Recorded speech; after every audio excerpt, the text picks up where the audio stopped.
അപ്പൊ അത് കഴിയുമ്പോ അന്ന് എന്റെ അടുത്ത് മീഡിയക്കാർ ചോദിക്കും അനുവിന്റെ കല്യാണം അന്ന് ആ ടൈം പറയും. കാരണം എന്ത് പക്ഷെ ആ സംഭവം അത് സർപ്രൈസ് ആണ് ചേച്ചി. അന്ന് നമ്മൾ അടുത്ത നുണക്കഥയിലേക്ക് പോകും. അതെ അതെ അത് സർപ്രൈസ് ആണ്. അതെ അതെ പ്രേക്ഷകർക്ക് ഒരു സർപ്രൈസ് ആണ്. ഓക്കെ. അല്ല അതെ ഇത് നാളെ എന്റെ ആകാം, വേണമെങ്കിൽ വേറൊരാളുടെ ആകാം. അങ്ങനെ നിങ്ങളുടെ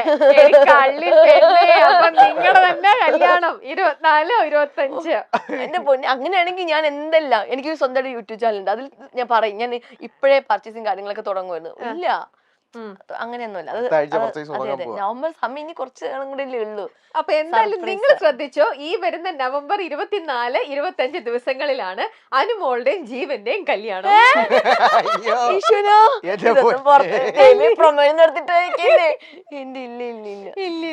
ഇല്ല. ഓക്കെ നമുക്കപ്പൊ അന്ന് അറിയാം ആരെയാണ് ശരിക്കും അന്ന് കല്യാണം. അതെ അതെ ശരിക്കാ. എന്തായാലും ഒരാളുടെ കല്യാണമാണത്. അതെ ശരി. എന്തായാലും നല്ല ബ്ലഷ് ചെയ്തിട്ടാണ് അത് പറയണത്. Let's wait and see. എനിക്ക് ഇഷ്ടപ്പെട്ട ഒരാളുടെ കല്യാണമാണ്. ഞാൻ ഒരുപാട് സ്നേഹിക്കുകയൊക്കെ ചെയ്യുന്ന ഒരാളുടെ കല്യാണം. ആണോ? എന്നാ ജീവൻ വേറെ ആരെങ്കിലും കല്യാണം കഴിക്കാൻ പോണോ? അല്ല നോക്കട്ടെ. ശരി. അപ്പൊ ഇങ്ങനെ കൊറേ ഇങ്ങനെ കേൾക്കുമ്പോഴേക്ക് ജീവൻ എന്താ തോന്നണേ, ഇവളെ എന്നാ പ്രേമിച്ച് കളഞ്ഞാലോ, ഇവളെ എനിക്ക് സെറ്റ് ആവുന്ന അങ്ങനെ എപ്പോഴെങ്കിലും നിങ്ങൾക്ക് ശരിക്കും തോന്നിയിട്ടുണ്ട്? കാരണം നിങ്ങൾക്ക് ജെനുവിനായിട്ട് ഇങ്ങനെ ഒന്നും ഇല്ലെങ്കിൽ ഇങ്ങനെ എപ്പോഴും കേൾക്കുമ്പോൾ നിങ്ങൾ തമ്മിലുള്ള ഫ്രണ്ട്ഷിപ്പിന്റെ പുറത്ത് സ്വാഭാവികമല്ലേ നമുക്ക് തോന്നാം, ഓക്കെ ഇത് എനിക്ക് സെറ്റ് ആവൂ ഇവള് അങ്ങനെ തോന്നി. അതെന്താന്നറിയോ തോന്നാതെ, നമ്മൾ ഫുൾ ടൈം എന്താ പറയണ്ടേ ടോം ആൻഡ് ജെറി ആയിട്ട് നടക്കുന്നത്. അപ്പൊ അങ്ങനെ ആവുമ്പോ നമ്മൾ കൂടുതൽ എല്ലാ കാര്യങ്ങളും ഓപ്പൺ സംസാരിക്കും. നമ്മൾ ഈ വെബ് സീരീസ് ചെയ്തപ്പോ തൊട്ട് അങ്ങനെ ഒരു ക്യാരക്ടർ ആയിരുന്നു അതിനകത്ത്. എന്ന് വെച്ചാൽ റൊമാൻസും അങ്ങനെ അല്ല റൊമാൻസിന് മാത്രമല്ല അവര് ഈ രണ്ട് ക്യാരക്ടർ തമ്മിൽ എപ്പോഴും അങ്ങോട്ടും ഇങ്ങോട്ടും അടിയും വഴക്കൊക്കെ ഉണ്ടായിരുന്നു. അപ്പൊ അങ്ങനെ വന്ന് ആ ഒരു ക്യാരക്ടറിൽ തന്നെ നമ്മളായി. പിന്നെ ഞങ്ങൾ രണ്ടുപേരും തമ്മിൽ അങ്ങനെ ഒരു ഈ കണക്ഷൻ ആണുള്ളത്. അങ്ങോട്ടും ഇങ്ങോട്ടും ചുമ്മാ അടിയും വഴക്കും അല്ലെങ്കിൽ എന്താ പറയണ്ട ഒരു അങ്ങനെ ഒരു വേറൊരു രീതിയിലേക്ക് ഇതുവരെ അങ്ങനെ നമ്മൾ ചിന്തിച്ചിട്ടില്ല. അതായത് മറ്റേ അബിവേഡ്സ് അതിന്റെ 2021 ആണോ? 20 ലാസ്റ്റ് മന്ത് ആ ടൈമിലാണ് നമ്മൾ സ്റ്റാർട്ട് ചെയ്തത്. അബി മഹി അല്ല അന്ന് ആ ടൈമിൽ അബിവേഡ്സ് മഹി ആയിരുന്നു. അത് ഒരു എനിക്കൊന്നും ഒരു എത്ര 3 ഇയർ പോയി കാണും. അത് തന്നെ സ്റ്റോപ്പ് ചെയ്തു. അത് കഴിഞ്ഞ ശേഷം ഇപ്പൊ വീണ്ടും തുടങ്ങാൻ പോകും അബി മഹി. അത് ഭയങ്കര നല്ല വ്യൂവേഴ്സ് ഉള്ള ഒരു പ്രോഗ്രാം. പേര് മാറ്റി അബി മഹി. അതെ അങ്ങനെ അത് പ്രേക്ഷകരുടെ നിർബന്ധപ്രകാരമാണ് അതിപ്പോ വീണ്ടും തുടങ്ങുന്നത്. അനുവിന്റെ വിവാഹ ലുക്ക് സത്യം പറഞ്ഞാൽ എല്ലാവരെയും അമ്പരപ്പിച്ചു. സെറ്റ് സാരിയൊക്കെ ഉടുത്ത് മുല്ലപ്പൂവൊക്കെ വച്ച് അതിസുന്ദരിയായ ഒരു കേരള തനിനാടൻ പെൺകുട്ടിയായി വരുമെന്ന് കരുതിയപ്പോൾ ഒരു മിക്സ് ആൻഡ് മാച്ച് ആണ് അനു തിരഞ്ഞെടുത്തത്. തമിഴ്നാടും കേരളവും തമ്മിലുള്ള ഒരു മിക്സ് ആണെന്ന് വേണമെങ്കിൽ പറയാം. കാരണം കേരളത്തിന്റെ തനതായ ഒരു കളർ എന്ന് പറയുന്നത് നമ്മുടെ ഒരു പട്ടും റെഡും ഗ്രീനും ഒക്കെയാണ്.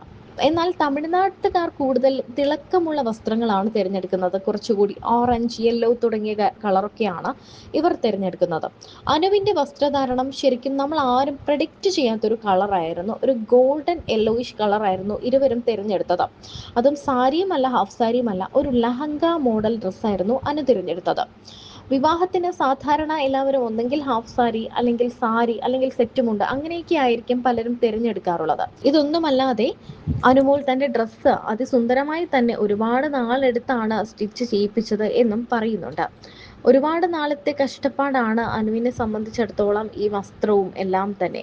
സിജൻ മേക്കപ്പ് ആർട്ടിസ്റ്റ് ആണ് മേക്കപ്പ് ചെയ്ത് അനുവിനെ സുന്ദരിയാക്കി മാറ്റിയത്. M.OD സിഗ്നേച്ചർ ആയിരുന്നു ജ്വല്ലറി. ഡ്രേപ്പ് വിത്ത് KPയുടെ അടിപൊളി ഡ്രേപ്പിക്കും കൂടെ ആയപ്പോൾ അനുമോൾ അതിസുന്ദരിയായി മാറി. അനുവിന്റെ ഓരോ ഓർണമെന്റ്സിനും മിനിമൽ ആയിട്ടുള്ള ആഭരണങ്ങളും മുടി അഴിച്ചിട്ടുള്ള സിമ്പിൾ ഹെയർ സ്റ്റൈലും എന്നാൽ ഇച്ചിരി മുല്ലപ്പൂ വെച്ച് ഇച്ചിരി നാടൻ ലുക്കും ഒക്കെ ആയപ്പോൾ അനു അതിസുന്ദരിയായി മാറി. ശരിക്കും പറഞ്ഞാൽ ഒരു സർപ്രൈസ് തന്നെയായിരുന്നു അനുവിന്റെ വിവാഹം. ലൈഫ് സ്റ്റൈൽ ഫിറ്റ്നസ് ഒക്കെ ഇഷ്ടപ്പെടുന്ന എന്തായാലും ഒരു നടനല്ലാതെ ആരെങ്കിലും ആയിരിക്കും അനുവിനെ വിവാഹം കഴിക്കുന്നതെന്ന് ആരും ചിന്തിച്ചിരുന്നില്ല. അനുമോളുടെ അടുത്ത ബന്ധുക്കൾ ഒരു 50-ൽ താഴെ ആളുകൾ മാത്രമാണ് ഗുരുവായൂർ ക്ഷേത്രത്തിൽ വെച്ച് നടന്ന വിവാഹത്തിൽ പങ്കെടുത്തത്. നടൻ സുരേഷ് ഗോപി എത്തിയത് വലിയ രീതിയിൽ തന്നെ ചർച്ചയായി മാറിയിരുന്നു. MP-യും നടനുമായ സുരേഷ് ഗോപി എത്തിയിരുന്നു. താലി കെട്ടിയതിനു ശേഷം വധൂവരന്മാർ സുരേഷ് ഗോപിയുടെ അനുഗ്രഹം വാങ്ങി.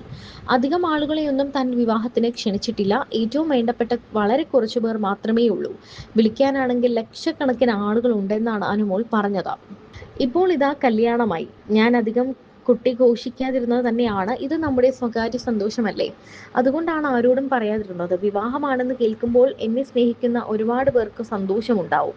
എൻ്റെ നല്ലത് ആഗ്രഹിക്കുന്ന ഒത്തിരി പേരുണ്ട്, ഇതുപോലെ മോശം ആഗ്രഹിക്കുന്നവരുമുണ്ട്. അങ്ങനെ മോശം ആഗ്രഹിക്കുന്നവർക്ക് ആദ്യമേ എല്ലാം കൊടുക്കണ്ട എന്ന് കരുതിയാണ് സത്യം പറഞ്ഞാൽ ഞാൻ വിവാഹത്തെക്കുറിച്ച് ഒന്നും തന്നെ പറയാത്തത്. സന്തോഷം ആഗ്രഹിച്ചിരിക്കുന്നവർക്കായി എല്ലാ വിശേഷങ്ങളും ഞാൻ എൻ്റെ യൂട്യൂബ് ചാനലിലൂടെ പുറത്തു പറയുമെന്നും അനുമോൾ പറയുന്നു. സ്റ്റാർ മാജിക് ഷോയിലൂടെയാണ് അനുമോൾ പ്രേക്ഷകർക്ക് പ്രിയങ്കരിയായി മാറിയത്. അതിനുശേഷം നിരവധി ആക്ഷേപഹാസ്യ പരിപാടികൾ അനുമോൾ ചെയ്തിരുന്നു. സ്റ്റേറ്റ് അവാർഡും ലഭിച്ചിട്ടുണ്ട്. 2025 സ്റ്റേറ്റ് അവാർഡ് ലഭിച്ചത്. Bigg Boss Malayalam season 7 title winner എന്ന നിലയിലും അനുമോൾ ശ്രദ്ധേയയായി മാറി. ബിഗ് ബോസിന് ശേഷമാണ് അനുമോളിനെ സ്നേഹിക്കുന്നവരും വെറുക്കുന്ന ഒരു സിറ്റുവേഷനിലേക്ക് വന്നത്. എന്നാൽ അനുമോൾ എന്നും ഒരുപോലെ തന്നെയായിരുന്നു.